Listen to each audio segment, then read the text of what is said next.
Hi friends, welcome back to the Moss and Mirth channel. If you're new here, my name's Stephanie and this is where I share inspiration about nature, creativity, and self-love. Today I'll be sharing a quick tutorial on this beaded macrame nest pocket. I made this to fit a 4-inch pot that holds my string of hearts, one of my favorite vining houseplants. This is a simple, beginner-friendly project that will take a couple hours at the most. I hope you enjoy. Now let's get started. All supplies are listed in the description box below. For this project, you will need one 2-foot piece of 4mm rope, one 4-foot piece of 4mm rope, 25 feet pieces of 4mm rope in a different color if you want, one wooden ring, 11 wooden beads with large holes to fit your rope, scissors, and your pot or other item for sizing. Before we get started, I'm curious to know your macrame setup. Do you use a clothing rack or maybe a hanging system, or do you prefer to do it on a flat surface? I do a bit of everything depending on the project, but I'm blessed to have a magnetic work surface now. My husband found some heavy-duty magnets for my steel desk, and I am loving this setup. I think it will be great for all of you viewers too for tutorials. Anyway, to get started, thread one bead onto your main rope, the 4-foot piece. You might find it helpful to tape the end of your rope so you can easily thread on your beads. I finally gave in and used a little scotch tape, which was a lifesaver. Now locate the center of your 4-foot piece of rope and begin attaching your 20 pieces using a lark's head knot. You'll first thread a bead on and then tie on 2 pieces of the 5-foot rope using the lark's head knot. Continue with this pattern until you've used up all 5-foot pieces of rope and 9 beads, leaving 2 beads remaining.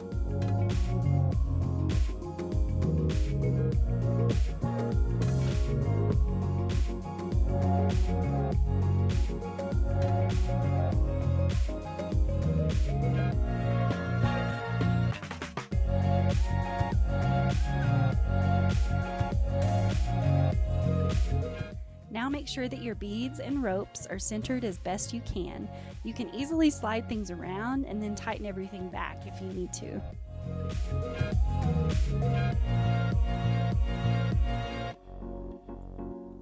Next, you will attach your main rope to your wooden ring using a square knot. First, take both ends through your ring and secure that to something. You might want to take your object, in my case a pot, and make sure that it fits. Now tie your square knot, stopping to tug and adjust a million times, and freeze. Now you might notice that I only have 16 pieces of rope tied on at this point. I realized I needed 4 extra pieces to fill in some space and allow the rim of my clay pot to settle into the pocket. So here you will see me add 4 pieces, totaling 20. And now let's proceed. Once I added my extra pieces, I tied one more square knot to take up the remaining space, but add as many square knots as you'd like. Move things around as you need to. Macrame is pretty forgiving if you manipulate and shape things as you go. And if you haven't already, you can go ahead and thread your 2 remaining beads on the dangling 2 strands remaining using a simple knot. A perfect fit. Okay, now we're going to flip this thing around, zoom in a bit, and get to knotting. We will be using square knots from here on out, except for our very final knot. I won't take a deep dive into this common macrame knot, so look up images and videos if you need more information about square knots. Taking the 4 top strands, tie a square knot, and then on the next row you will tie 2 square knots using the strands from the previous knot and the 2 strands on each side.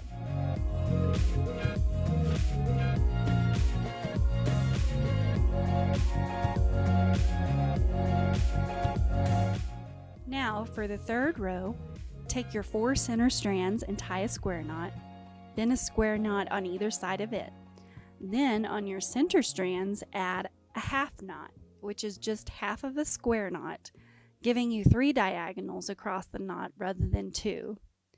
That completes your 3rd row and puts you past the first bead on each side. The next row will be comprised of 4 columns of knots. The first and last column will be 2 square knots, and the 2 center columns will be 2 square knots and a half knot.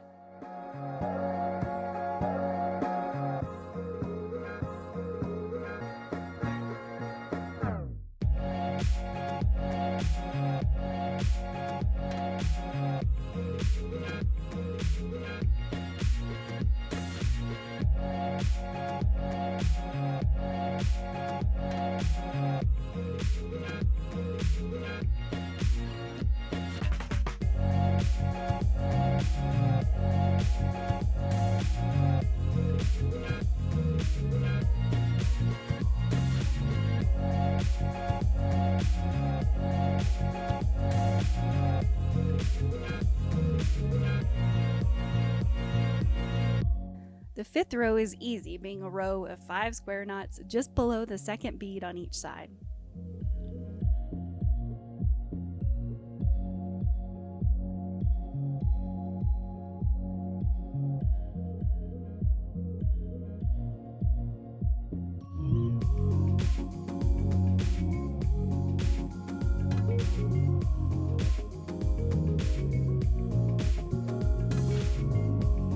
The sixth row will be a square knot plus a half knot on the outside left and right, and the 4 center columns will have 2 square knots.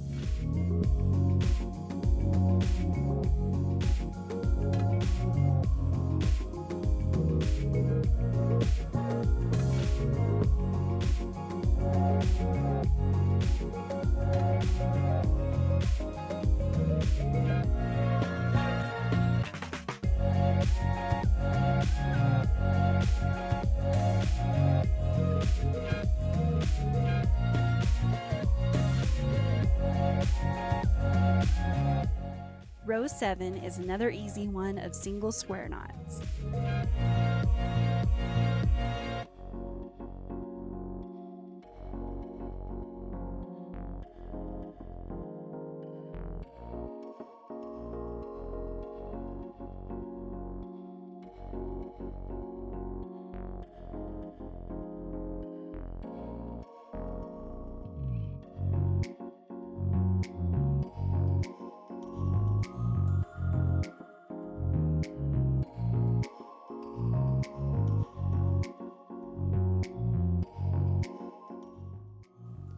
Row 8 matches row 6, and row 9 is another series of single square knots.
Okay, now we're going to flip this baby around and do some knots along the front. Starting on row 10, we will do a single square knot below our 4th bead, then a single square knot below our center bead, and an alternating square knot below those. Then do the same thing on either side.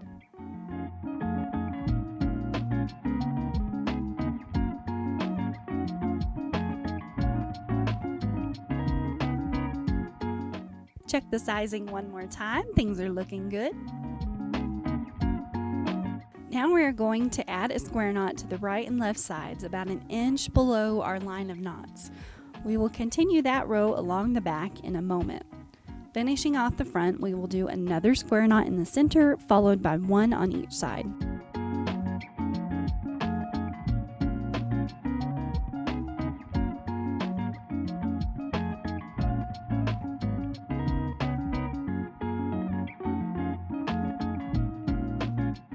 Now we will flip it over and finish these 2 rows of single square knots that we started on the front.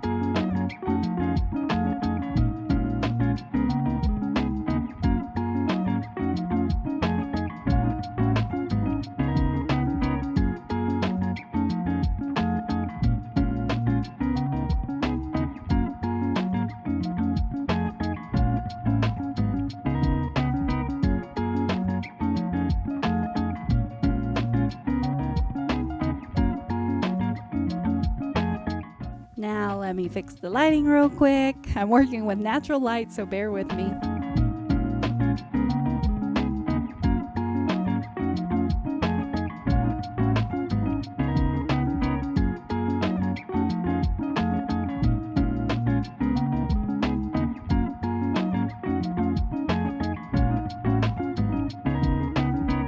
Flipping it back around, and now we are ready for our final knot, a gathering knot.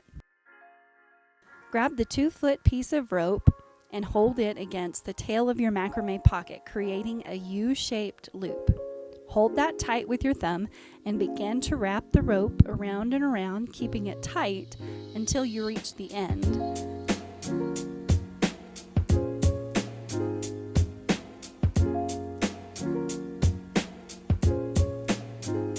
Then pull the end strand through the loop and pull the main strand at the top until it tucks the loose end into the knot.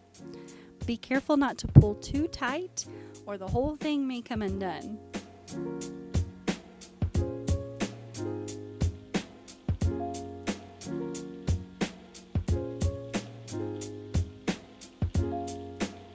Now you can adjust the shape, trim the ends, and even unravel them or brush them out if you like.